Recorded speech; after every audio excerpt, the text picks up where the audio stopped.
the second pandemic hits. You have a gym, Revolve Life. It's successful. You're about to celebrate a 7-year anniversary. And you decided to transition everything online right away. Why do that instead of keeping your doors open for when lockdown lifted? Well, as in the fitness industry, it's really challenging as it is for people to be consistent with their workouts. And that was the number one thing that was my concern, was that I wanted to provide consistency with my members. They had worked so hard. So with the uncertainty of today's times, I had made the announcement with my team backing me up. We decided to move 100% online. And we were able to move quickly. Within a week, we had everyone on our online platform, offering them classes via Zoom, via our web portal, through an app, and without fail, our members have been able to continue with their lifestyle.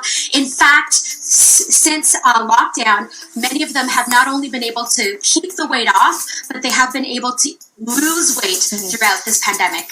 You can tell you really love your clients and you've enjoyed staying in contact with them. You lost about 50% of your clientele when you went virtual, but you say now that your reach is even greater than ever. 100%.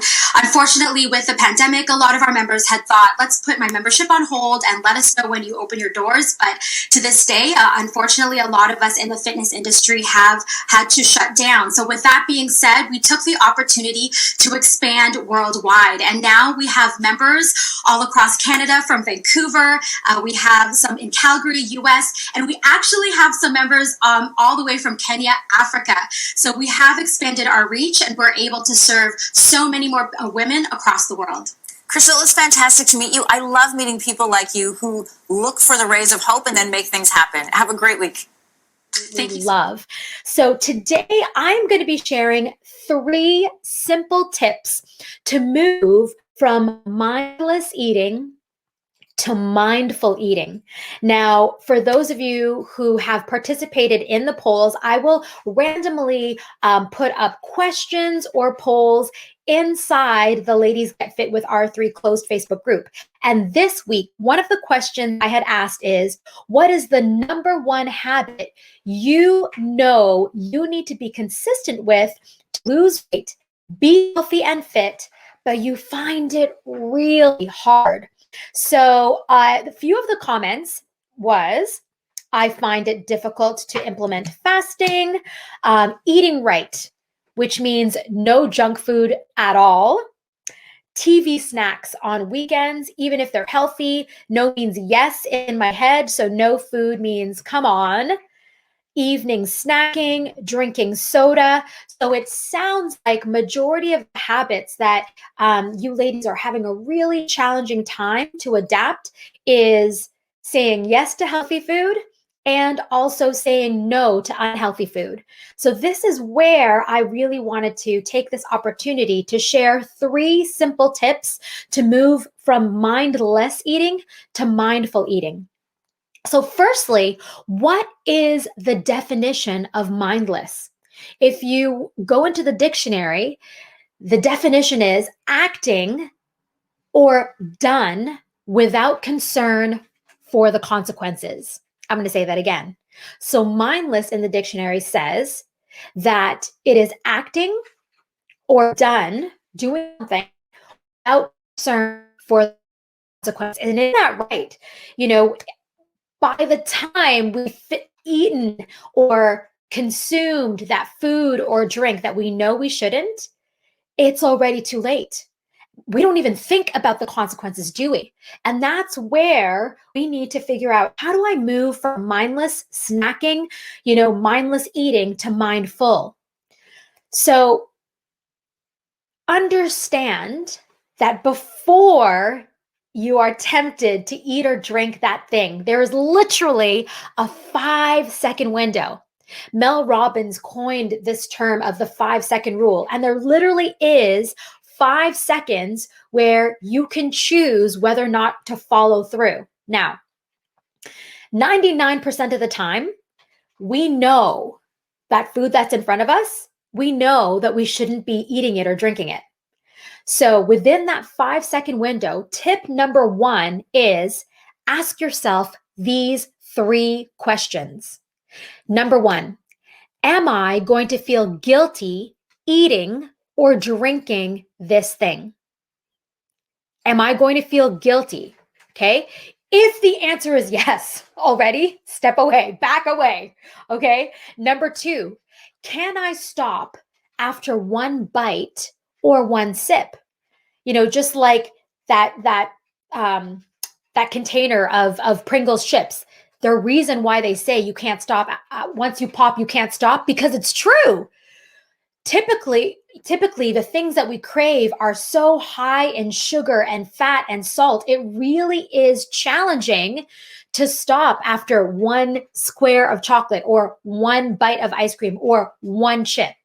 So if you can't stop and you know that it's game over, if you even have a taste and you don't have the willpower yet, back away. And then lastly, if I eat or drink this item, is it moving me towards my goal or away from my goal? And what is your goal? Is it, to fit into a dress for a wedding? Is it to have the energy to a vacation is coming up and you want to look good in a swimsuit or feel less self-conscious? Is it because, what is that? What is that goal? So whatever that goal is for you, that health, that weight loss or fitness goal, if you eat or drink that thing that's in front of you, ask yourself simply, is this moving me towards that or away from it? And I know this will definitely take practice, right? This will definitely take practice. So make sure that you take a minute, that you take that time, that 5 seconds to ask yourself these questions. Because if and when you do, that might give you enough opportunity to step away. Okay. Tip number 2, to avoid mindless snacking, ask yourself, am I actually hungry? Like, am I hungry? Am I really hungry? Because a lot of the times the snacking will come after you've already had a big meal, right?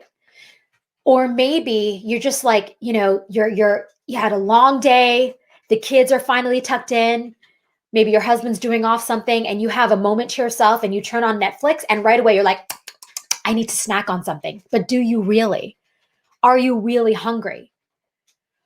Maybe what you actually are is dehydrated.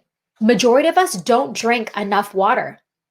So I want to encourage you, when you start feeling snacky, try having a cup of hot water with lemon first and see if you're still hungry. Now, a couple other questions that you can even ask yourself is, am I eating because I'm actually bored? Am I feeling restless? Am I feeling lonely? Do I feel like I need to reward myself because I've had a long day? Because if any of those are the reasons why you want to eat, my question to you is, can you find another way to reward yourself, to fulfill that boredom or restlessness or feeling lonely?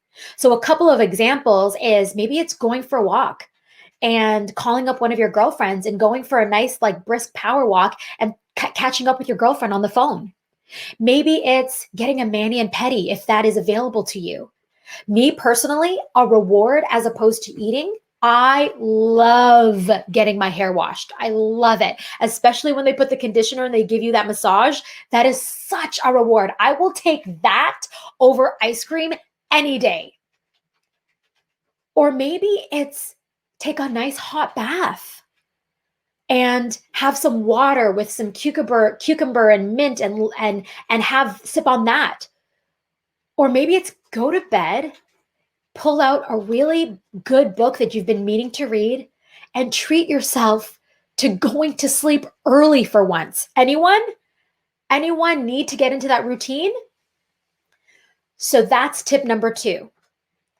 Tip number 3, a lot of the times mindless eating is because we're rushing, right? Especially if it's lunchtime and who's guilty of eating while still working at the same time? Talk about mindless eating or eating too much, right? And then because you've rushed and you've, inhaled your food, you're still hungry afterwards. So here's a challenge for those of you who eat who eat while working. Is it possible and I'm sure it is, to actually book into your schedule, even just 20 minutes to eat your lunch. No meetings, no checking emails. Turn off the laptop. Close your emails. I don't even want you to scroll through Facebook. I just want you to take 20 minutes. The only thing that I would like in terms of technology is have some really nice music playing in the background. Now, if you have the luxury of working at home, make your meal beautiful on your plate. Arrange your food in a way that looks like you're eating at a restaurant, because that is also going to help you be mindful. When it's all kind of like smushed together in a plastic container, it's super easy to just like mow on it and not think about it. But take a minute to arrange it nicely on a plate. Have some music playing and take your time. Take the full 20 minutes to eat your meal as opposed to 5. See what that's like.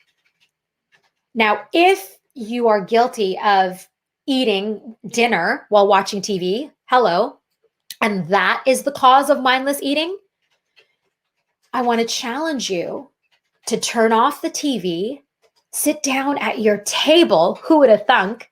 Again, arrange your meal beautifully on your plate, put on some really nice music. And if you have family, take this opportunity to actually talk to them. No phones at the table, and recreate that almost restaurant environment where you are, enjoying one another's company. Music is playing in the background. Your food is beautifully plated. Have conversation and take, again, a full 20 to 30 minutes to actually finish all the food on your plate. Take your time. What does that look like? Before you even eat your meal. I know this you probably have never done this before. Smell your food first. Say your grace before meals. Remember how lucky you are to even have the luxury of food on your plate, the luxury of company at your table. And as you're eating your food, every few bites, literally put your fork and knife down and just pause for a second. Like, let go of your eating utensils. Chew your food and talk to the people at your table. And then pick up the utensils again and eat again. That releasing of the utensils is also going to help you digest slowly, take your time, chew your food well, and enjoy the company, as opposed to rushing and just eating and watching Netflix. And next thing you know, you've done your meal in literally 5 minutes and you're still hungry. So those are my 3 tips to move from mindless eating to mindful eating. So let's do a quick recap. Tip number 1, ask yourself the 3 questions. Am I guilty? Will I feel guilty if I eat or drink this thing? Number 2, can I stop after 1 bite or 1 sip? Or is it game over? I'm going to finish the whole bag of chips. And number 3, is this moving me towards my goal or away from my goal?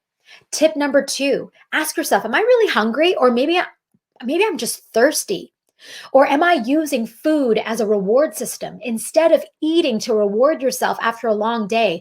Is there another way to reward yourself, whether it be going for a walk, talking on the phone with a girlfriend that you haven't spoken to in a long time, taking a hot bath, or going to bed early for once, reading a really good book and going to sleep? And tip number 3, carve out 20 minutes, whether it be for your lunch or dinner. Turn off all devices, the TV, the computer, everything, and arrange your food beautifully on your plate. Have some really nice music in the background and recreate that restaurant environment. And as you're eating your food, put the utensils down literally, 4 to 5 times throughout that meal. Chew your food well, and then see if you are still mindlessly wanting to snack, mindlessly wanting to eat that junk. Before you order on Uber Eats, ask yourself those 3 questions, right? I hope this is useful to you. I hope that you found value in this. And now before I let you go, I want to invite you, if you are looking in the mirror and you are unhappy with the reflection, maybe you're currently using some fitness apps like Noom or Beachbody, and you're following all these fad diets, and You've dusted off some diet books, but honestly, no matter what you do, nothing seems to work. That number on the scale is super stubborn. If this sounds like you, know that you are not alone, because we at R3 help women who experience this every single day. And we know how devastating it feels to look in the mirror and not recognize the reflection that you see that's staring blankly at you. But it wasn't until we helped our ladies with a mindset shift and tried something different that changed things permanently for our ladies. So I want to invite you, if you have not yet attended a full Whoop workshop, now is your opportunity. Our next 5-day Whoop the Scale workshop starts on Monday, May 31st. So when you enroll for the workshop, it is going to be held Monday to Friday, 12 p.m. Eastern Standard Time daily. And we're going to cover your why around your health goals, how to make that a permanent lifestyle. We're going to talk about habits, how to break old habits, and how to be really excited and learn how to be consistent about making new habits. We're going to talk about outcomes and the trick to the secret of willpower. And then we're going to talk about obstacles like self-limiting beliefs. And then we're going to share the plan. The only plan you need to release the weight and never find it again. So if you have been a part of the Whoop and maybe you've missed a couple of days, this is your opportunity to watch it fully. Or what we want to also do is encourage you to invite a girlfriend, your mom, your sister, your coworker, someone that you would like to experience the Whoop workshop with. And if you do that, we are going to gift you our 30-day booty camp challenge just for inviting a friend to attend this free workshop with you. So go ahead, click on that link up above. Make sure you register, especially if you haven't been able to watch the full 5 days. This is your opportunity. You have nothing to lose but weight. I'm so excited for you guys. Thank you for being here. Have an amazing day. You guys are exactly what awesome looks like. Renew, refresh, restore your mind, body, and spirit with us here at R3. Have an amazing day.